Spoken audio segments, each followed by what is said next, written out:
Sur Europe 1, bonjour Nicolas Bétou. Bonjour Dimitri. Directeur du journal L'Opinion. Un grand nombre d'écoles sont fermées aujourd'hui. Alors on annonce, c'est le syndicat SNUIPP qui nous dit ça depuis 3 jours, 75% des enseignants en grève, les personnels aussi.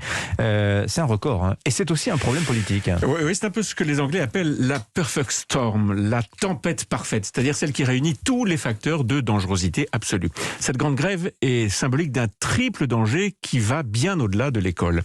Premier danger, celui de l'exaspération des Français face au Covid et à ses contraintes. Parce que ce variant Omicron vient nous cueillir à froid alors qu'on pensait pouvoir en avoir bientôt fini avec la 5e vague, avec le variant Delta. Parce que même s'il est moins dangereux, sa contagiosité met au tapis un nombre impressionnant de gens et empêche qu'on puisse vivre cet épisode comme une méga grippe, eh bien les Français ressentent de plus en plus un ras-le-bol. Exaspération face à la maladie, exaspération aussi face aux protocoles sanitaires successifs dans les trains, les bars.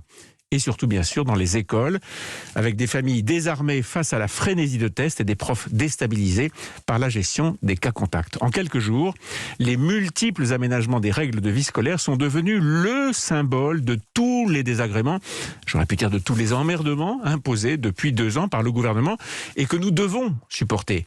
Premier danger. Ouais, d'ailleurs, le protocole des autotests, le dernier en date, c'est le 50e tout rond depuis le début de la crise sanitaire. Le deuxième danger, dites-vous, de cette tempête parfaite, quel est-il alors ? Eh bien, à côté de l'exaspération publique, c'est celui de l'impasse stratégique. Très vite, après le premier confinement, il y a 2 ans, Emmanuel Macron avait fixé une doctrine immédiatement endossée par son ministre de l'Éducation, celle de l'école ouverte.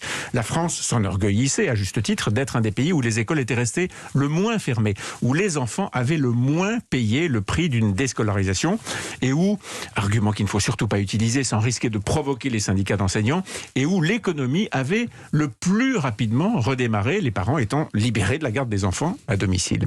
Cette stratégie est aujourd'hui en échec parce que le virus est incontrôlable. Des dizaines de milliers d'élèves sont maintenus à domicile, mais il n'existe aucun cours sur Internet comme c'était le cas au moment du confinement. Des milliers de classes restent ouvertes, mais les profs manquent à l'appel. La contradiction entre école ouverte et isolement des élèves cas contact ou positif est devenu ingérable.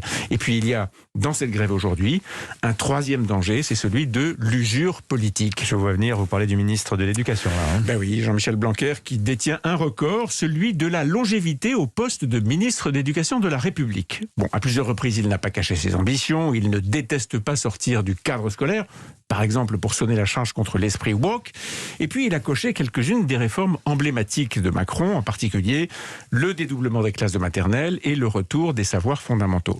Tout ça lui vaut quelques adversaires, des ennemis même. Les syndicats qui ont eu la peau de bien de ses prédécesseurs, enfin de ceux qui n'acceptaient pas de co-gérer le ministère avec eux. L'opposition, bien sûr, ça c'est normal. Et puis il collectionne de solides inimitiés dans la majorité, entre autres chez des ministres de gauche. Oui, lui, il vient de la droite. C'est d'ailleurs avec l'autre ministre en charge de la crise Covid, Olivier Véran, que ça se passe le plus mal. Ça a même clashé hier à l'Élysée avant le Conseil des ministres. Bon, tout ça est mauvais, très mauvais signe, parce que ces tensions internes produisent elles-mêmes un buzz négatif et que tout ça finit par créer un trouble politique qui pourrait faire oublier aux Français la bonne gestion de la crise sanitaire par le chef de l'État, en tout cas depuis 18 mois. Emmanuel Macron a soutenu hier son ministre de l'Éducation. Il a voulu calmer le jeu. Il y a tout intérêt parce que à 3 mois de l'élection, les conséquences sur le scrutin d'une crise durable pourraient être immenses. Merci Nicolas Bétou.